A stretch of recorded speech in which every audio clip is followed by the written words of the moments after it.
Hello everyone, I hope आप सब लोग अच्छे होंगे। Welcome back to another video. तो जैसे हम लोग बात कर रहे हैं काफ़ी 1 मंथ 2 मंथ से कि सिल्वर में क्या हो रहा है, सिल्वर में बाइंग एरिया क्या है, सिल्वर में कौन सा ईटीएफ मैं पर्सनली बाय कर रहा हूँ, मतलब म्यूचुअल फंड के थ्रू। तो अभी आज जो इस वीडियो में हम बात करने वाले हैं, थोड़ा सिल्वर को फंडामेंटली भी देखेंगे कि ये रैली क्यों आ रही है। प्लस हमने लास्ट टाइम टेक्निकली बात की थी, अगर आपने चार्ट ध्यान से देखा होगा कि हमने बोला था 58 59 तक का टारगेट बन रहा है बेस्ड ऑन टेक्निकल एनालिसिस। और जो सिल्वर में ये 45 ईयर का बेस बन रहा है, लोग बोल रहे हैं ये बहुत बड़ा कप, ये हैंडल, और अब इसके बाद ब्रेकआउट होगा तो सिल्वर 80 90 के पास जाएगा। जो ये बातें चल रही हैं आप जाके देखोगे, काफ़ी ज़्यादा वीडियोस बन रहे हैं।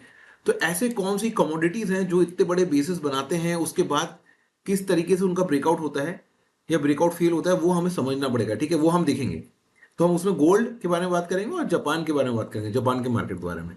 मेरा ऑब्जेक्टिव यहाँ पर यह है कि मैं ना कोरिलेट करूँ, अगर ये बेस का ब्रेकआउट होता है तो ये कहाँ तक जा सकता है, और क्या ये अभी जाएगा कि ये बाद में जाएगा, वो सब चीज़ें, और कहाँ थोड़ी प्रॉफिट बुकिंग भी होनी चाहिए। तो चलो, पुरानी वीडियो में हमने जब टेक्निकल एनालिसिस की थी, हमने बात की थी कि यहाँ से जो ये पैरेलल चैनल आ रहा है तो ये 58 59 तक चला जाए इस ब्रेकआउट के बाद, which is well and good. ठीक है।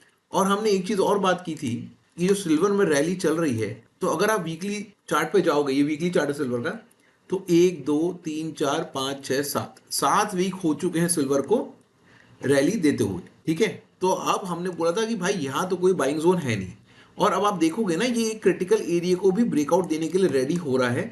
48 मान लो इसको, इसने इसके ऊपर गया था, अगर आप देखोगे ये ऊपर ही क्लोजिंग दी है। हो सकता है नेक्स्ट 2 वीक भी सिल्वर बहुत तेज चल जाए। सबसे पहले फंडामेंटल बात करते हैं कि सिल्वर में क्या दिख रहा है, और सिमिलरली हम गोल्ड के बारे में बात कर लेंगे। मैं गोल्ड को भी एक बार ले लूंगा उसके। तो सबसे पहले फंडामेंटली जाने से पहले हमें बात करनी चाहिए एलबीएमए की। ये एलबीएमए होता क्या है? LBMA is London bullion market association. अब इसका काम क्या है? ये वर्ल्ड का ना लार्जेस्ट हब है for storing and trading physical gold and silver. ठीक है, और भी मेटल्स के लिए। तो ये क्या करता है? ये global standards for purity, bar size, बहुत सारी प्रैक्टिसेस हैं, बहुत सारे रूल्स हैं, इसको फॉलो करता है। और ये मेक श्योर करता है कि जो ये ट्रेडिंग चल रही है गोल्ड सिल्वर, मतलब ईटीएफ में हम बाइंग कर रहे हैं, ये सब चलती रहे और हमारा सप्लाई डिमांड का एक रेशो मेंटेन रहे। ठीक है। तो आपको समझ में आना चाहिए कि एलबीए में है क्या। ये एक ऑथोराइज्ड है, ऐसा नहीं है कि अनऑथोराइज्ड चीज़ है कोई भी। तो आप इसकी वेबसाइट है, इसकी वेबसाइट पे जाओगे तो आपको समझ में आएगा कि ये delivery, metal code, responsible for sourcing, सब कुछ मैनेज करता है एलबीए में। ठीक है। फॉर एग्जांपल, अब जैसे आप कोई ईटीएफ बाय कर रहे हो या आप कोई mutual fund, fund of fund ETF में बाय कर रहे हो, तो होता क्या है? वो क्या करता है, जो आपका, जैसे मेरा कोटक का म्यूचुअल फंड है, वो क्या करेगा? वो मेक श्योर करेगा कि सपोज मैंने 2 टन, एग्जाम्पल ले रहा हूँ, 2 टन सिल्वर बुक किया, पैसे पे कर दिए मैंने ईटीएफ में, तो वो क्या करेगा? वो एलबीएमए के पास जाएगा, वो बोलेगा कि भाई आज 2 टन सिल्वर बुक हो गया है, तो आपके पास जो भी, मान लो आपके 1000 टन अगर स्टोरेज है, तो वो भैया 2 टन मेरा बुक कर दो, ये पैसे ले लो आज की वैल्यू के हिसाब से। तो उसके पास एलबीएमए के पास बचेगा 998 टन। समझ में आ रहा है? तो सिंपल सा चीज है। हर कोई दुनिया में कोई भी ईटीएफ हो, कोई भी म्यूचुअल फंड हो, सिल्वर गोल्ड किसी का भी, वो जाके वहां पर बुक करा देता है कि भाई आज मेरे पास इतना फंड आया है और मेरा बुक कर दो। ठीक है। तो अब इसको हम चार्ट पे समझने की कोशिश करते हैं। ठीक है।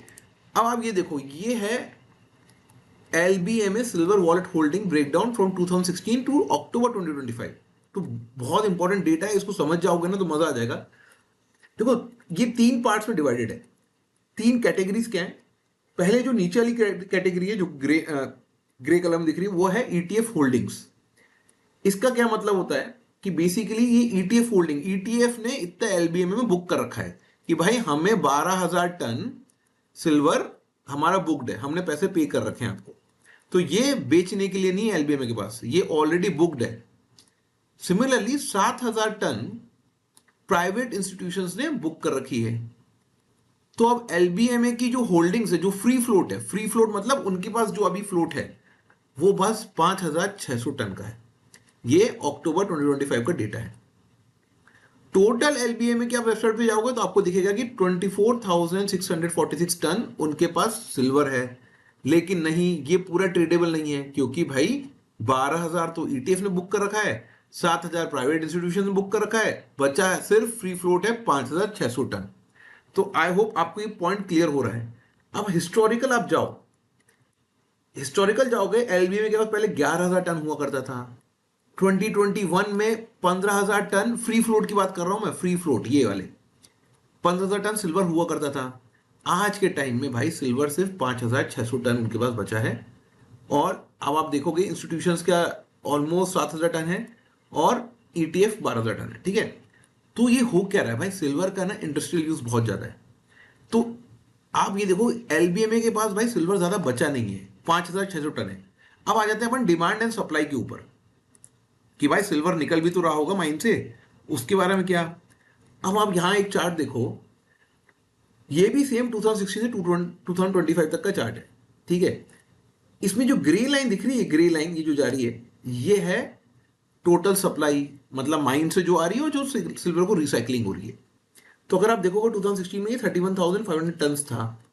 आज के टाइम में माइंस ना बहुत ओल्ड हो चुके हैं सिल्वर की, तो 25,500 25,800 के बीच में है 2025 में, ठीक है, यहां पर है। लेकिन जो अब इसका जो टोटल डिमांड है सिल्वर की, पहले 32,000 टन थी, आज के टाइम में वो 37,000 टन है। और ये जो रेड बना है ना, ये डेफिसिट एरिया है। इसका मतलब है भाई हम प्रोड्यूस मतलब सप्लाई, माइनिंग और रिसाइकलिंग में तो 25,000 कर पा रहे हैं, लेकिन डिमांड है 37,000 टन की। आपको पूरे यूट्यूब पे ये चार्ट नहीं दिखेगा, कहीं नहीं दिखेगा। ये बहुत मेहनत से बनाया जाता है, पूरा डेटा का एनालाइज करके बनाया जाता है, इसलिए मैं आपको बता रहा हूं। तो अब पॉइंट क्या है, पॉइंट ये है कि there is a big deficit in silver, और वही कहीं ना कहीं बड़े लोगों को पता है। अब देखो इसका जो डेफिसिट आया ना, वो कब आया, 2020 में आया। क्यों आया यहाँ पर, क्योंकि आपको याद होगा यहाँ पर जब इलेक्ट्रिक व्हीकल्स की बात हो रही थी, सोलर पैनल्स भी आ रहा है, बहुत ज्यादा यूजेज हो रहा है सिल्वर का हर जगह, तो इसलिए इसका डिमांड बढ़ गई है, लेकिन सप्लाई अभी भी नहीं है। तो ये एक फंडामेंटली बहुत ही स्ट्रॉन्ग कारण है। दूसरा कारण आपको पता है, ग्लोबली जो ट्रम्प कर रहा है, ग्लोबली चाइना, रशिया, यूएस जो चल रहा है उनके बीच में बहुत बड़ा क्राइसिस आ सकता है आने वाले टाइम में, तो ये सब मैटर्स उसको भी लेके आगे बढ़ते हैं, ठीक है।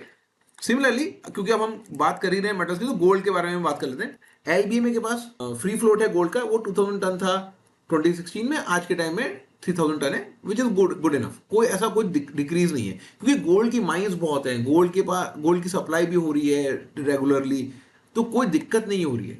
लेकिन अब आप बोलोगे गोल्ड की प्राइस क्यों बढ़ रही है, भाई गोल्ड की प्राइस इसलिए बढ़ रही है क्योंकि यूएस डॉलर इंडेक्स जो मैंने पुराने में वीडियो में बात की है वो गिर रहा है, और अब यूएस डॉलर पे लोगों का भरोसा कम हो रहा है। तो अब सिंपल है, चाइना, रशिया जैसी कंट्रीज, इंडिया जैसी कंट्रीज, अब वो गोल्ड सेंट्रल बैंक्स बाय करते जा रहे हैं। तो सेंट्रल बैंक जब बाय कर रहे हैं, वो बोल रहे हैं कि भाई नेक्स्ट, ऐसा लग रहा है कि गोल्ड में ही, gold is our next dollar. तो बेसिकली ऐसा कुछ हो रहा है। सिमिलरली अब आप सप्लाई डिमांड की बात करोगे गोल्ड में भी, तो वो ये है, देखो गोल्ड का, ठीक है, थोड़ा सा डेफिसिट है, ऐसा नहीं है कि डेफिसिट नहीं। टोटल डिमांड 5,300 टन की है और 5,100 टन हम प्रोड्यूस कर रहे हैं। देखो इसमें ना बहुत सिंपल है, सप्लाई भी देखो बढ़ ही रही है विद टाइम, डिमांड भी बढ़ रही है, सप्लाई भी बढ़ रही है, तो डेफिसिट बराबर सा है।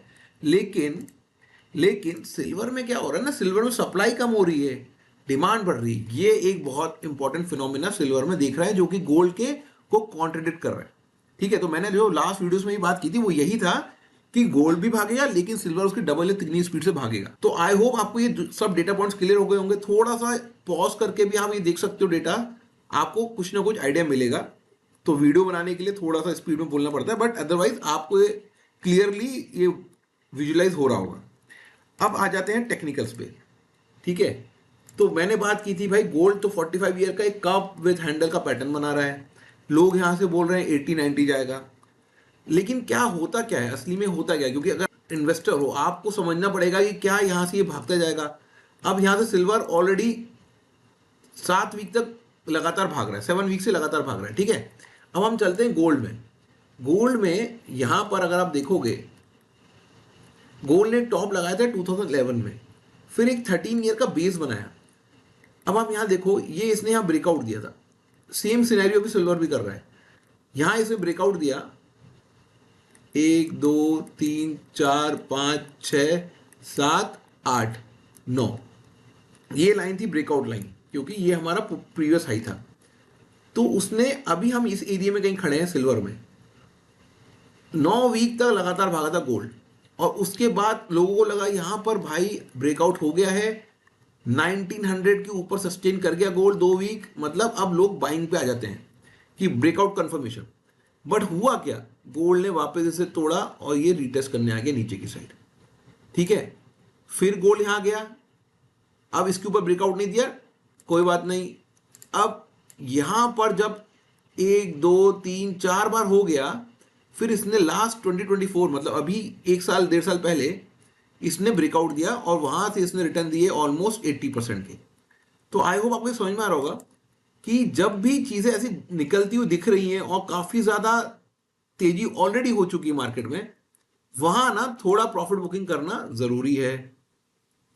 अगर आप ये देखोगे लास्ट 2 कैंडल्स, वीकली कैंडल्स, ये 4% भागा था और ये 3%, तो 7% भाग के, लेकिन फिर लोगों को यहां ट्रैप किया और ये फिर वापस करेक्शन मोड में चला गया।